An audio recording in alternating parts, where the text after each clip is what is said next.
Bonjour Frédéric Barrel. Bonjour Karine. Alors vous êtes avec nous aujourd'hui pour nous parler de retraite, un sujet particulièrement et concernant et très médiatique et qui ouvre à pas mal de polémiques, puisque vous êtes le président d'Astouti, une entreprise qui a fait de sa spécialité le conseil en retraite obligatoire. Mais alors, la retraite obligatoire, qu'est-ce qu'on va apprendre de plus quand on vient vous voir ?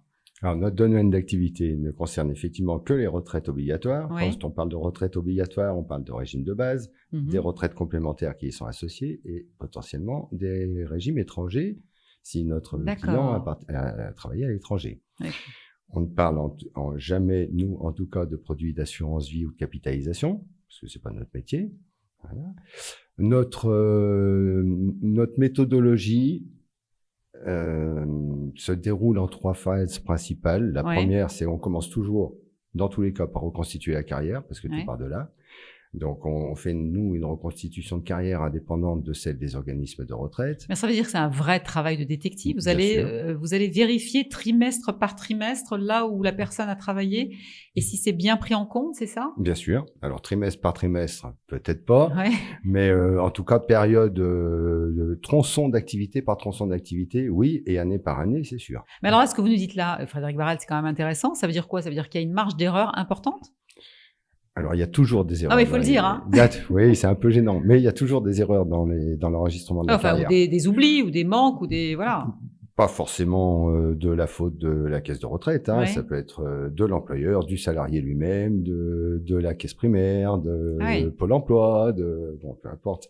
Quelle que soit, en tout cas, l'origine du manque d'enregistrement, c'est une période qui nous faut régulariser. Et ça vaut le coup effectivement de vérifier. Alors votre travail ne s'arrête pas là, puisque en suivi, vous proposez également une partie donc conseil pour savoir à quelle date optimale s'arrêter et partir en retraite. Bien sûr, une fois qu'on a consolidé et vérifié la carrière, on chiffre toujours le montant de la retraite au plus tôt et en général jusqu'à 67 ans et nous donnons une vision à long terme à notre client.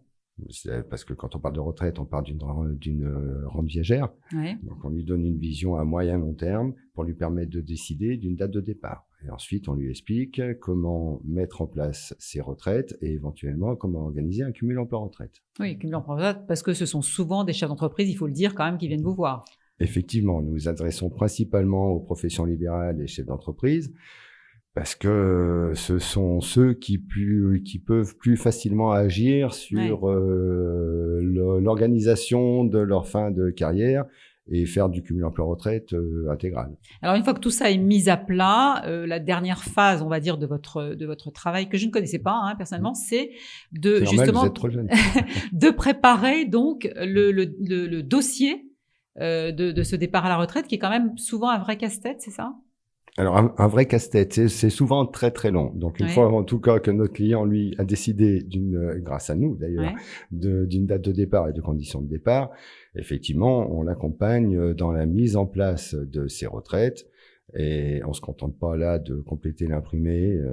C'est ça, c'est pas plus compliqué, mais on suit le dossier jusqu'à ce que le montant proposé par les caisses corresponde à celui qu'on a anticipé. D'accord. Et là, la boucle est bouclée. Donc, alors, à ce moment-là, on s'arrête. Oui. À ce moment-là, vous arrêtez. Donc, vous êtes payé sur un forfait. On va pas rentrer dans les détails. Bien sûr.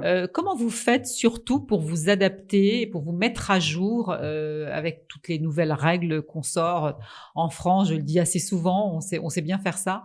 Réglementer constamment. Il faut être tout le temps au taquet, tout le temps en veille. Bien sûr. Alors, personnellement, moi, j'ai 36 ans de retraite obligatoire derrière moi, entre 25 ans à la sécurité sociale et 12 ans même. Donc, ça n'a plus de secret pour vous, on peut le dire? Quasiment plus? On a presque toujours quelques surprises. Mais non, ça n'a plus vraiment de secret. Et là, j'attends la prochaine réforme. Alors justement, cette prochaine réforme, comment vous l'anticipez? Parce qu'on en parle beaucoup, encore une fois, elle est quand même très médiatisée, elle concerne tout le monde, évidemment. Comment vous la préparez? Alors moi personnellement, je la prépare pas. J'attends qu'elle soit votée pour voir exactement quels seront les tenants et les aboutissants et comment elle va être mise en application. On parle de retraite à points quand même. Bien sûr, la piste, c'est une retraite à points pour tout le monde à partir du 1er janvier 2025. Donc à ce moment-là, il faudra bien sûr transformer l'intégralité des carrières qui sont pour le moment en salaire trimestre. Il faudra transformer ces carrières-là en points. Ouais. Et il vaudra mieux vérifier qu'elles sont bien enregistrées. Ouais. Parce qu'une fois que ce sera fait, pour y revenir, ça va pas être si facile à mon avis. Donc ça veut dire que là, votre métier prendra encore plus son sens, parce que de toute façon, la vérification de la carrière, elle est justifiée de la même façon. Dans tous les cas, il faudra toujours vérifier la carrière au départ, parce que c'est le socle de la retraite, et chaque carrière est unique, donc chaque retraite est unique aussi. Mais écoutez, si on veut effectivement s'assurer qu'on touche bien ce qui nous revient, on peut venir vous voir, Frédéric Barrel, chez Astouti. Ça veut dire intelligence en Corse, c'est ça? Ça veut dire intelligent en Corse, oui. Intelligent en Corse. Tout à fait. Merci en tout cas d'être venu sur notre plateau. Merci à vous.